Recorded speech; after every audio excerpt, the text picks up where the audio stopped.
Hawwan Nagaa magaalaa Amboorraa fageenya kiiloomeetira muraasaa irratti bakka argamu aanaa tokkee kuttaa'ee keessatti dhalattee guddachuu dubbattee jirti.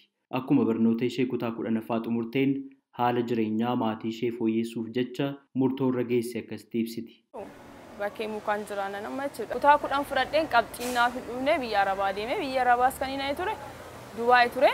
Innaa biyya Arabaa deemnu eenyumti keenyayyuu maatii keenyaaf mana gaarii ijaarraa makiinaa mataa keenyaa bitannaa jireenya fooyya'aa jiraanna jennetu deemna. Naanni sun jireenya akka sanatti yaadamu hin danda'amu. Ani argee waan dhufeef jechuudha.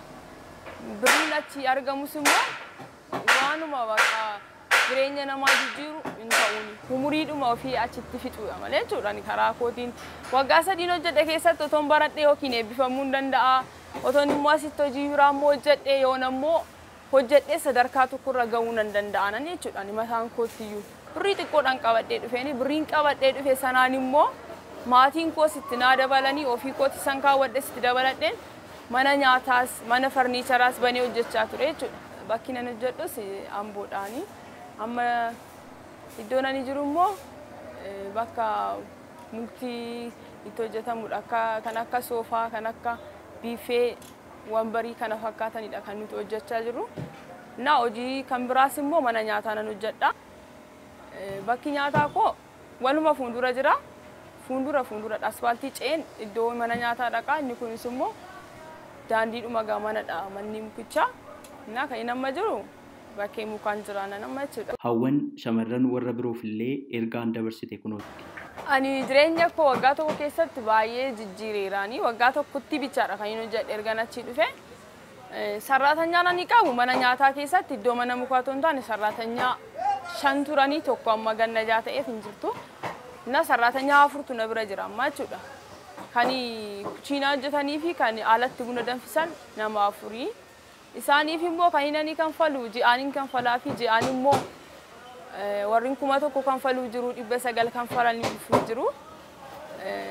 Ofii kootiif immoo torbeedhaan birrii 3,000 qubiinan kaawwadha. Mana kiraa birrii 5,000 kanfalaa. Gibirri jira maal jira amma kana of danda'etanii inni irraa afuyyuu immoo maatii kootiif kan hin godhuuf jira. Ofii kootii kan inni immoo uffata bitachuun jira, caammaa bitachuun jira. Ijoolleen immoo na bira hojjetaniifis nyaata isaanii danda'a. Kan saamunaa kennaafiidha kan inni hojjechiisa jechuudha. Ani dargaggoodhaaf isuma dhugaa ergaa guddaan qabaani. Sababiin isaas biyya Arabaa gaafa deemnu maayyuu nutti fakkaachuu dhiisuu danda'a. Anumti mataa koollee gaafa ani asii deemu maatiin koo maan qabaniin ture.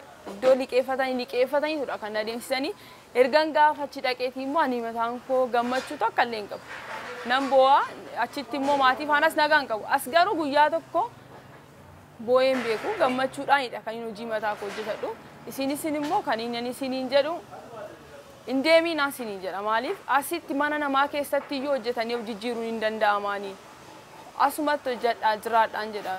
Abbaan Hawwan obbo Naggaa dhugumaa teessoo waa'ee cimina mucaa isaanii ibsanii jiru. Yeroodhaaf hojii kana waan ittiin hojjennu dhabne mucaan keenya Hawwan immoo ilmoo baay'ee nuuf ajajamtu baay'ee iyyummaa rakkinaa kan ka'e asheeta boqqolloo daandii irratti nagadaa daara nu baasaa obbolaan quxisuuwwan shii jiru isaan gargaaraa nama hojjetaa turtedha. Jireenya kana haalli jireenya kana waan nutti ulfaatee jiruuf maatii koo kana nan gargaara jettee dhaqxee hojjettee nu geeddaruudhaaf jecha sababiin harkaa dhabinsa keenyaa baay'ee waan ishii dhiphiseef gara hojii kanaatti biyya sanaatti hin deemtee biyya sana dhaqxee waggaa 3 achi turtee deebite. Hojiidhaaf nama fedhii qabdu waan taateef isheettee nu faana hojii kanatti hirmaatte nyaatatti dabaltee hojii jammarte. Hojicha sanaan immoo baay'ee milkooftee hojjechaa jirti. Nutis carraa kanatti baay'ee gammannee wal bira jirra. Dargaggoota Hawwan faana hojjetan keessaa tokko kan ta'e Shaambal Guutamaa waa'ee Hawwaniin akkas jedha. Maqaan koo Shaamballi Guutamaan jedhama. Kan hin jiraadhu asuma magaalaa Amboodha. Hawweetan irraa waa baay'eetu baratama. Barumsa baay'eetu irraa baratama jechaadha. Shamarree jabduu baay'ee cimtuudha. Yaa'u biyya Ambaa deemtee galtee akkasii jajjabina guddaadhaan hojjechuun ishee barumsa guddaa nama namaaf kennitudha. Dargaggoota gara biyyoota baha giddu galaa garaagaraa dhaqu madda galii amanamaa taasifatanii fudhatan hedduudhaaf muuxannoon Hawwan gama barsiisuutiin faayidaan inni qabaatu olaanaa ta'uu mala. Gabaasa Raadiyoo Sagalee Ameerikaaf Naakoor Malkaa Amborraa.